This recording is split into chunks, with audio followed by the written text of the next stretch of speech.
is Sofia Tihani binti Hasbullah. I am from Group 12, and today I would like to talk about Chapter 1 in CHM 133 and 131, which is about atoms, molecules, ions, and also chemical equations. So, I hope that you are ready, and I hope you pay close attention, sit tight, and enjoy the video. So, when we talk about chemistry, the first thing that comes to mind is usually an atom. Why? Because an atom is such a basic unit in chemistry. It's a basic thing. It's where everything starts. So, I want to tell you, what is an atom actually? So, an atom is the smallest particle of an element that retain the characteristics, properties of that element. So, an atom has three subatomic particles, which are proton, electron, and also neutron. So, I want to show you the structure of an atom. So, if we look close in detail, you can see that the center of the atom is shaped like a circle.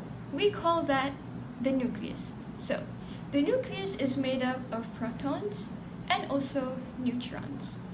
And then next, when you see around the nucleus, there's circles, there's oval shapes around the nucleus.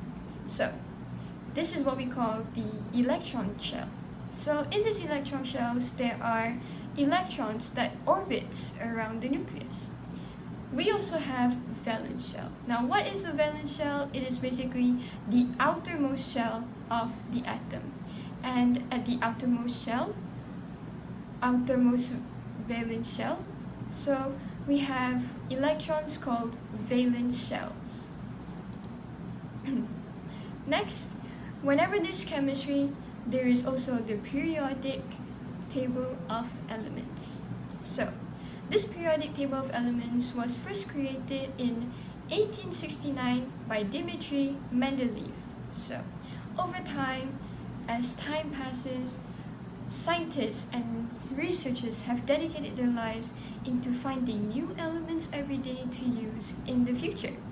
So, now that we are in the present, in the future, the scientists have compiled and created this periodic table of elements. Now, this table is very important to us because it is from this table that we know the mass number, the atomic mass of an element. So, as you can see in the little square, if you look closely, X represents the atomic symbol, while the mass number, while A is represented by the mass number, Z is the atomic mass. So, you may be wondering, what is atomic numbers and what is mass numbers? So, atomic numbers are number of protons in the nucleus of an atom of any particular element, while mass number means the total number of protons and neutrons in the atom. So for an example, we have oxygen.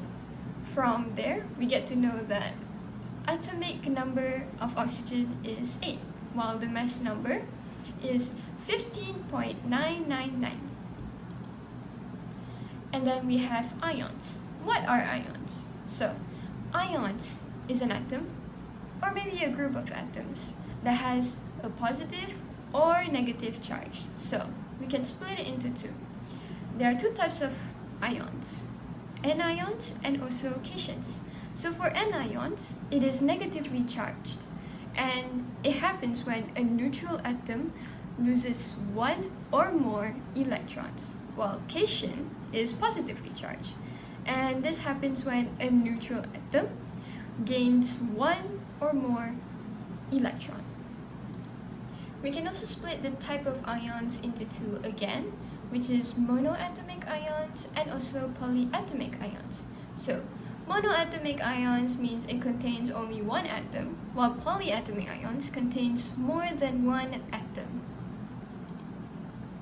So, I have a few, or a lot actually, a list of monoatomic ions and also polyatomic ions. So, as you can see inside the list, we have +2 charge, +3 charge, all the way until +4 charge.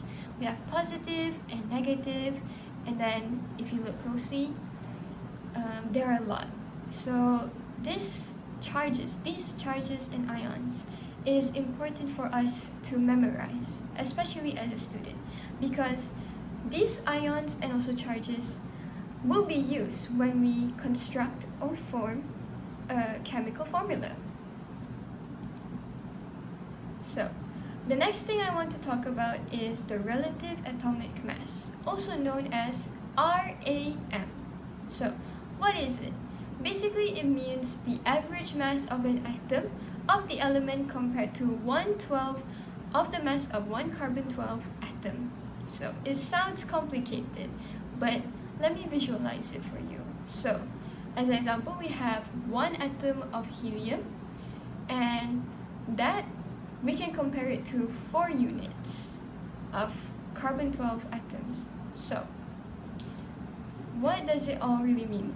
Basically, scientists has made up this scale because it is easier for them to do their research, to calculate whatever they need in their research, their studies, because atoms, as we know, are very small and very hard to imagine or visualize or calculate. So geniuses, scientists, have created and come up with relative atomic mass. Next, we have the relative formula mass, which is RFM. So it means that sum of all relative atomic masses of all the atoms shown in the formula. It sounds complicated, but don't worry guys, I have a few examples to show you. So the first example that I want to show you is to calculate the relative formula mass of NaCl, also known as sodium chloride. So first of all, my first tip is to split it into two. Inside the formula is NaCl, so inside the formula that we know, we have sodium atom and also chlorine atom. We have only one of it. So we can easily plus the relative atomic masses of these two atoms together.